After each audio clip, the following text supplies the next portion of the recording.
Hello guys, welcome back to our YouTube channel. In today's video, we are discussing 20 networking questions which are definitely help in your essential technical assessment.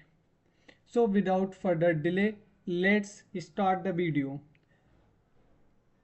First we tell about right answer. After that, we explain all available option in the questions. So first question is that how long in is an IPv6 address? The correct option is this question is 128 bits. So the correct answer of this question is 128 bits. For IPv6 यानी कि जो 64 जो bits होता है वो IPv6 address के लिए काफ़ी ज़्यादा शॉर्ट होता है, और 256 जो बिट्स होता है और जो 512 बिट्स होता है ये वैलिड IP एड्रेस नहीं है। सेकेंड क्वेश्चन है what are the two main types of access control list. Access control list के कौन कौन से दो टाइप्स हैं? तो इसका जो करेक्ट जो आंसर है वो होने वाला स्टैंडर्ड एंड एक्सटेंशन, यानी कि option A is the correct answer. Second basic and advance या इंटरनल एंड एक्सटर्नल, ये कोई भी ऑप्शन इसमें से सही नहीं है। अब थर्ड क्वेश्चन की बात कर लेते हैं। थर्ड क्वेश्चन में दिया है what protocol does triple P use to identify the network layer protocol. मतलब नेटवर्क लेयर प्रोटोकॉल को आइडेंटिफाई करने के लिए ट्रिपल पी कौन सा प्रोटोकॉल को यूज करती है? तो इसका जो करेक्ट आंसर होने वाला है वो एनसीपी होने वाला जाता है, एनसीपी होने वाला है। एनसीपी का मतलब होता है नेटवर्क कंट्रोल प्रोटोकॉल। बाकी के जो ऑप्शन है जैसे ऑप्शन बी हो गया और ऑप्शन बी जो है वो IPCP is a type of NCP for IP protocol, यानी कि ये IP प्रोटोकॉल के लिए यूज़ होता है। LCP is use for link control and does not identity network protocol. LCP जो यूज़ होता है वो हमारा लिंक कंट्रोल के लिए यूज़ होता है। उसके बाद जो ट्रिपल पी ओ, ये भी एक प्रोटोकॉल है for encapsulating triple P over internet. मतलब ईथरनेट के ऊपर ट्रिपल पी को इनकेप्सुलेट करने के लिए इस चीज़ का यूज होता है। फोर्थ क्वेश्चन है विच protocol does DHCP use at the transport layer. मतलब ट्रांसपोर्ट लेयर पे DHCP की फुल फॉर्म क्या होती है ये आप लोग कमेंट में बताएंगे। तो इस क्वेश्चन का जो करेक्ट आंसर होने वाला है वो होने वाला है UDP। ठीक है, UDP जो होता है वो DHCP ट्रांसपोर्ट लेयर पर यूज करती है। उसके बाद ये TCP हमारा जो है वो करेक्ट आंसर नहीं है, हमारा जो करेक्ट आंसर होने वाला है वो UDP होने वाला है। ओके, बाकी जो TCP हैं और ICMP हैं और जो ARP हैं ये सारे नहीं है, क्योंकि TCP जो होता है वो कनेक्शन ओरिएंटेड होता है, ICMP जो होता है वो नेटवर्क के लिए यूज होता है ना कि DHCP के लिए।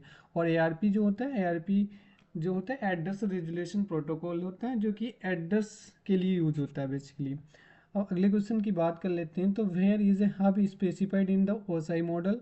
अगर आप लोगों को OSI मॉडल के बारे में नहीं पता है तो मैं आपको शॉर्ट में बता देता हूँ।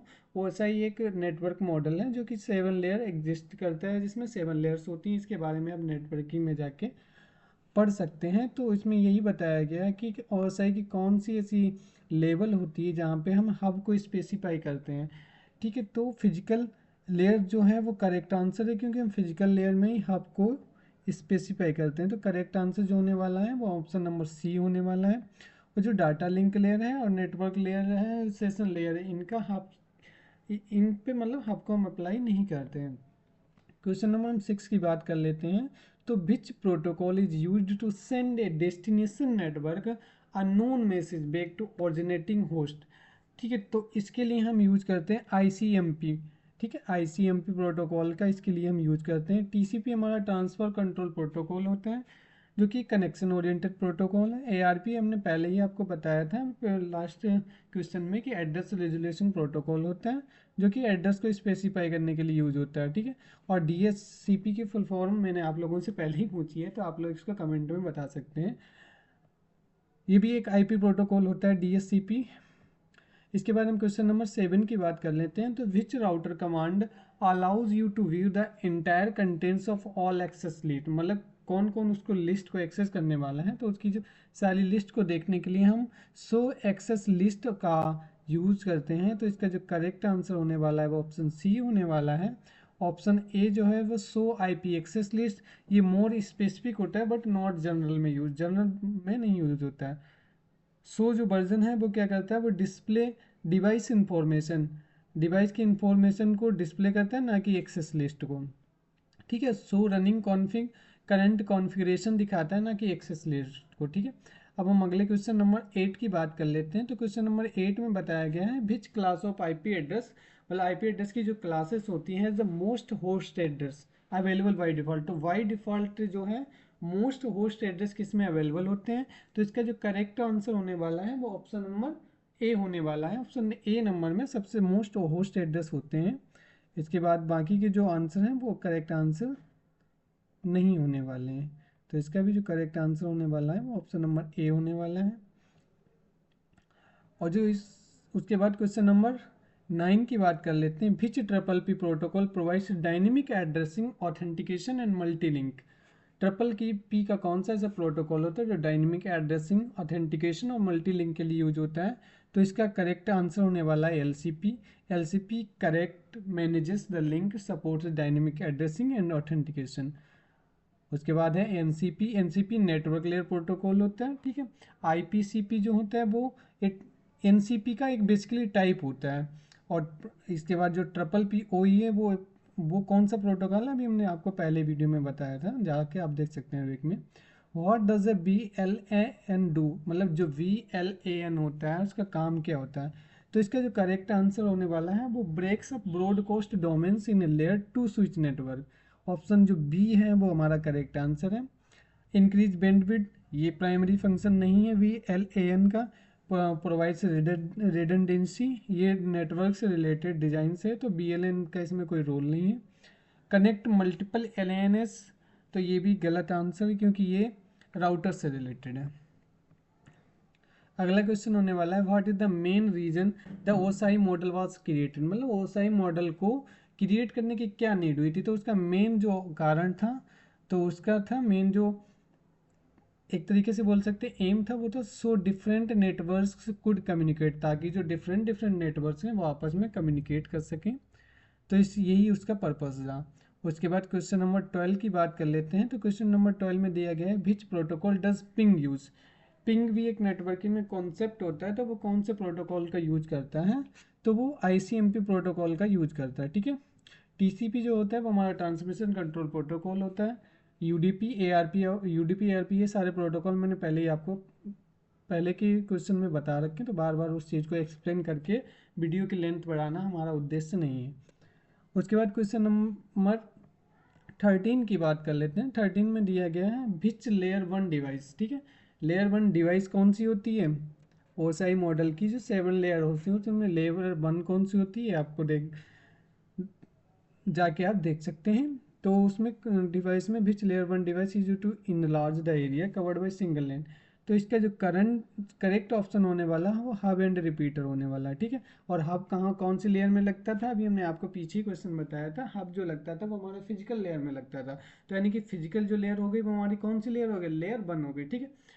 उसके बाद जो स्विच और राउटर है, जो ऑप्शन नंबर बी, ये लेयर 2 और लेयर 3 के रेस्पेक्टिवली। स्विच जो है वो लेयर 2 का है और राउटर जो है वो लेयर 3 में लगता है। और ब्रिज एंड गेटवे जो है हायर लेवल के डिवाइस हैं, ठीक है। और मॉडेम एंड फेयरवेल इनका जो यूज होता है वो डिफरेंट डिफरेंट पर्पज होता है। क्वेश्चन नंबर 14 की बात कर लेते हैं। तो विच type of connection can use full duplex.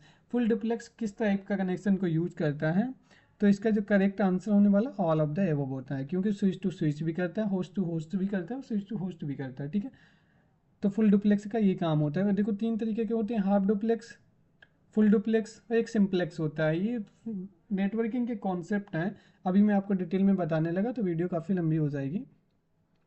खैर मैं इस पर एक वीडियो बनाऊंगा जो आपके बेसिक कॉन्सेप्ट को समझा सके। क्वेश्चन नंबर 15 की बात कर लेते हैं। तो क्वेश्चन नंबर 15 में दिया गया है how to implement a network medium that is not susceptible to EMI, which type of cabling should be use.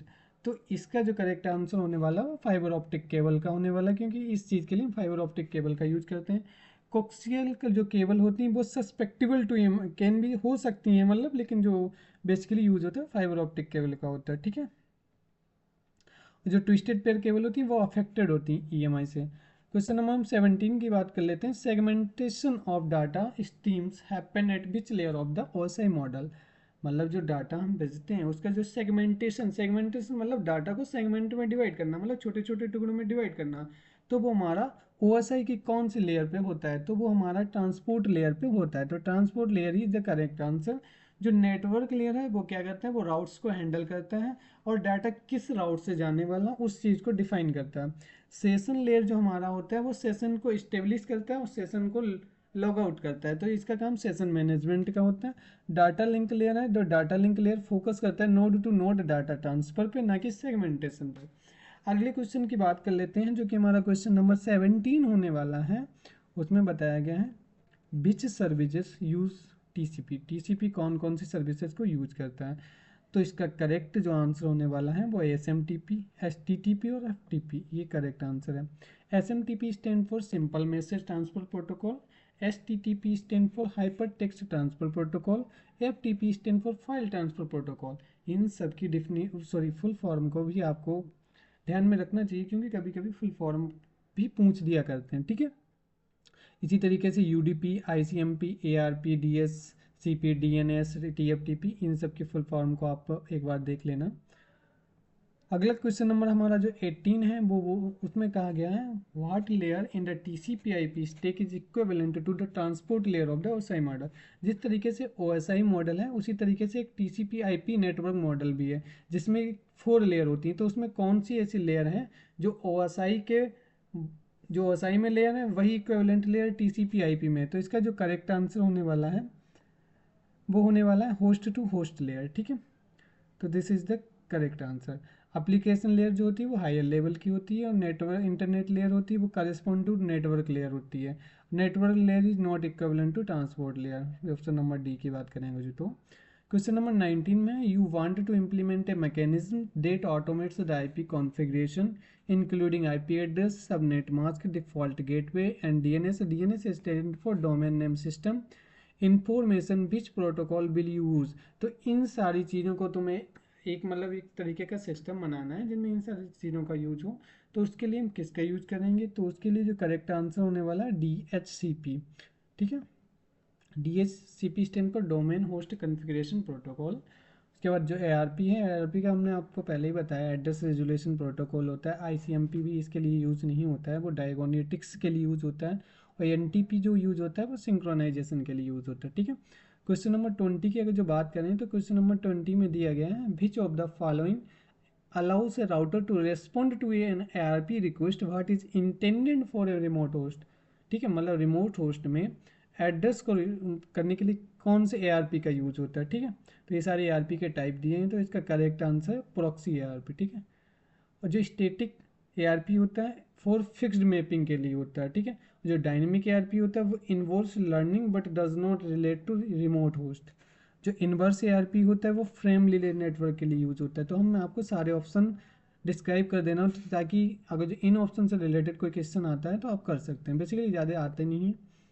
Question number 21 की बात कर लेते हैं। तो क्वेश्चन नंबर 21 में दिया गया है TCP/IP मॉडल जिसको हम DoD मॉडल भी कहते हैं, ठीक है। हैज़ 4 लेयर्स, देखो मैंने बताया था आपको पहले, तो इसमें भी 4 लेयर होती हैं। तो which layer of the DoD model is equivalent to the network layer. तो नेटवर्क लेयर जो होती है DoD मॉडल में यानी कि TCP/IP मॉडल में वो OSI मॉडल के किस मॉडल से इक्विवेलेंट होती है, तो वो इंटरनेट लेयर्स के इक्विवेलेंट होती है। I hope these questions will definitely help you in your Accenture technical assessment। यदि आपको वीडियो अच्छा लगा और आपको ऐसा लग रहा हो कि मैं वास्तव में आपके लिए कुछ कंटेंट प्रोवाइड करा पा रहा हूँ या आपको ये क्वेश्चन हेल्प कर रहे हो, तो अगर वीडियो आपको पसंद आई हो तो आप लाइक कर सकते हैं, क्योंकि अभी सुबह के 4 बज रहे हैं। मैं जहाँ पे रहता हूँ वहाँ पे काफ़ी ज़्यादा शोर होता है, इसलिए मैं दिन में वीडियो नहीं शूट कर सकता हूँ। तो मैं अभी सुबह के 4 बजे ये वीडियो शूट कर रहा हूँ। तो आप लोगों को लगता हूँ कि मैं थोड़ी बहुत मेहनत कर रहा हूँ या हेल्प कर रहा हूँ, तो आप चैनल को सब्सक्राइब करके वीडियो को लाइक कर